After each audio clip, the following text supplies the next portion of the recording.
Bismillah. Assalamualaikum warahmatullahi wabarakatuh. Alhamdulillahi hamdan katsiran thayyiban mubarakan fi alaihi kama yuhibbu rabbuna wa yarda. Asyhadu an la ilaha illallah wa asyhadu anna Muhammadan abduhu wa rasuluh. Bagaimana kabarnya anak-anak soleh dan soleha? Semoga kalian baik-baik saja dan tetap dalam lindungan Allah Azza wa Jalla. Jika ada yang sakit, semoga Allah Azza wa Jalla angkat penyakitnya dan memberikan kesembuhan yang sakitnya tidak datang kembali. Tetap semangat meskipun kalian belajar di dalam rumah. Tetap semangat berdoa kepada Allah Ta'ala agar pandemi ini cepat berakhir. Dan tetap menjaga kebersihan dimanapun kalian berada. Dan jangan lupa memakai masker jika akan keluar rumah. Sebelum memulai belajar, kita awali dengan membaca doa terlebih dahulu. Agar Allah Azza wa Jalla memberikan kemudahan dalam belajar dan memberikan kemuliaan terhadap ilmu yang kita pelajari. Allahumma inni as'aluka ilman nafi'a wa rizqan thayyiba wa amalan mutaqabbala. Baik, kali ini pelajaran kita mengenai hijrah para sahabat ke Madinah dan hikmah peristiwa hijrah ya. Kita gabungin karena materi ini sangat singkat ya. Jadi sebelum Rasulullah Shallallahu alaihi wasallam dan Abu Bakar Asy-Siddiq radhiyallahu anhu hijrah ke Madinah ya. Ada beberapa sahabat yang juga telah terlebih dahulu hijrah ke Madinah ya, yaitu adalah di sini ada 3.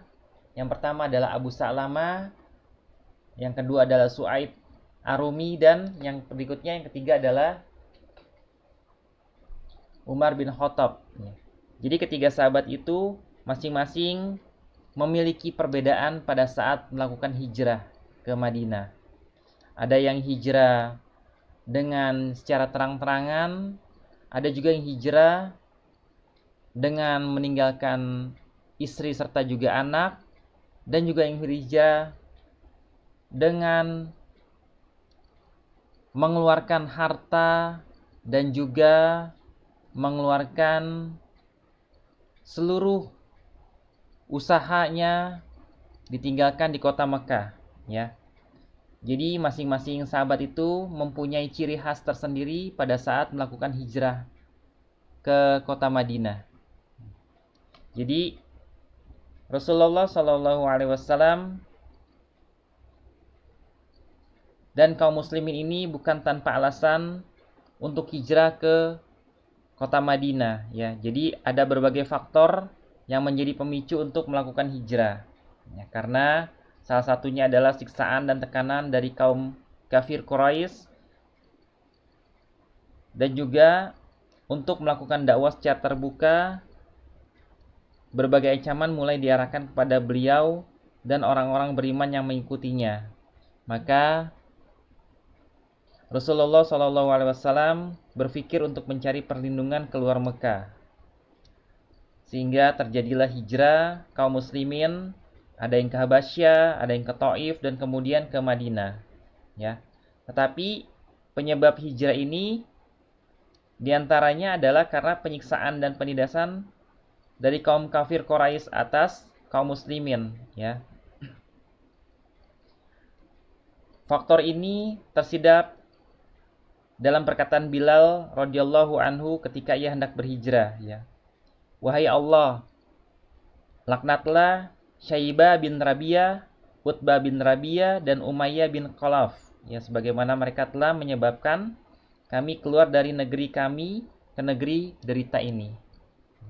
Jadi hijrahnya Rasulullah SAW beserta para sahabatnya itu karena banyak tekanan ya. Ada juga yang memang beberapa sahabat telah hijrah terlebih dahulu. Yang kedua adalah karena adanya kekuatan yang akan membantu dan melindungi dakwah, sehingga memungkinkan Rasulullah SAW berdakwah dengan leluasa ya. Hal ini sebagaimana tertuang dalam nas Baitul Aqobah kedua, yaitu kaum Ansor berjanji akan melindungi Rasulullah SAW sebagaimana melindungi anak dan istri mereka.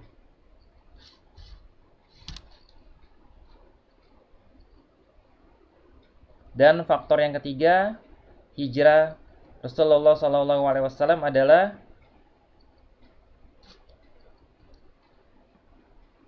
bahwasanya masyarakat Mekah menganggap Rasulullah SAW sebagai pendusta, sehingga mereka tidak mempercayainya. Ya. Dengan kondisi seperti ini, beliau ingin mendakwakan kepada masyarakat lainnya yang mau menerimanya. Bahkan banyak dalil yang menunjukkan faktor diantaranya ialah perkataan Sa'ad bin Mu'adz radhiyallahu anhu. Ya, bahwasanya ya Allah, sesungguhnya engkau mengetahui, sesungguhnya tidak ada seorang pun yang lebih aku sukai untuk aku jihadi karenamu daripada suatu kaum yang telah mendustakan Rasulmu dan mengusirnya.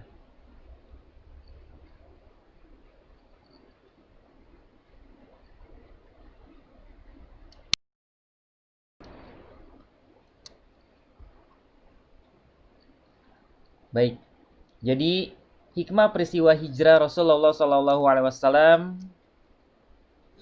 adalah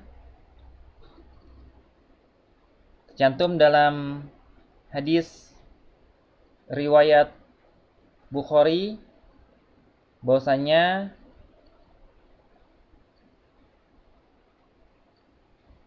sekiranya saya masih hidup ketika kaummu mengusirmu, Rasulullah SAW bertanya, akankah mereka mengusirku? Ya, jawab Warokah, ya. Tidak ada seorang pun yang datang membawa ajaran yang serupa dengan yang kamu bawa, melainkan akan dimusuhinya atau dianiaya. Dan yang kedua adalah dari penjelasan itu, ya. Jadi faedah hijrah Rasulullah yang kedua adalah bahwasannya Nabi SAW bersabda, saya melihat dalam mimpi bahwa saya berhijrah dari Mekah ke negeri yang dipenuhi dengan pohon kurma. Saya menduga ke Yamamah atau Hijr, ternyata ke Madinah, ya. Jadi dahulu itu adalah Yasrib. Al-Fat Al-Bari, ya. 7231. Jadi Rasulullah SAW itu diberitahukan kepada Abu Bakar radhiyallahu anhu, ya, saya telah diizinkan untuk berhijrah. Tapi Abu Bakar bertanya, saya menemanimu wahai Rasulullah, ya. Hadis riwayat Bukhari nomor 3905. Dan yang ketiga, hikmah dari hijrah Rasulullah adalah bahwasanya ini bukan suatu rekreasi yang diinginkan oleh muhajirin dan bukan pula karena Mekah, ya. Karena merupakan negeri berpenyakit sehingga mereka bergembira dengan berita wajibnya hijrah dari Mekah ke Madinah, ya. Tetapi ada juga yang diperintahkan atau dibebankan dengan berkaitan dengan akidah yang mereka yakini kebenarannya. Nah, itu adalah hikmah hijrah Rasulullah SAW yang ketiga.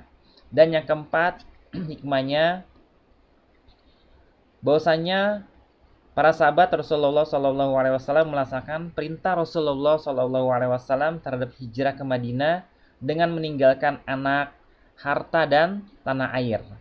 Jadi tidak ada yang tertinggal di Mekah kecuali orang yang dikehendaki Nabi SAW untuk tinggal, ya, karena memiliki uzur dan lain sebagainya. Dan hikmah yang kelima adalah bahwasanya mengandung kemuliaan yang istimewa bagi Abu Bakar radhiyallahu anhu, ya, yang dipilih oleh Rasulullah SAW dalam hijrahnya sebagai kawan. Bahwasanya Abu Bakar menyerahkan anaknya, pembantunya, dan hartanya untuk keperluan hijrah, ya. Bahwasanya cukup firman Allah yang membenarkan. Quran surat At-Taubah ayat 40. Sedang dia salah seorang dari dua orang ketika keduanya berada dalam gua. Di waktu dia berkata kepada temannya, janganlah kamu berduka cita, sesungguhnya Allah beserta kita. Quran surat At-Taubah ayat 20.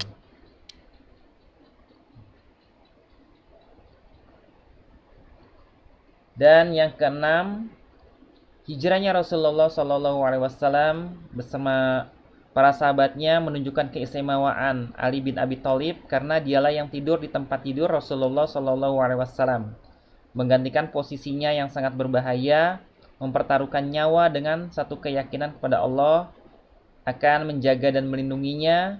Dia melaksanakan segala tugas dan tanggung jawab yang dibebankan Rasulullah SAW kepadanya ya. Pada saat itu Ali masih berusia 25 tahun. Baik. Jadi hijrah yang sebenarnya adalah berubah untuk menjadi lebih baik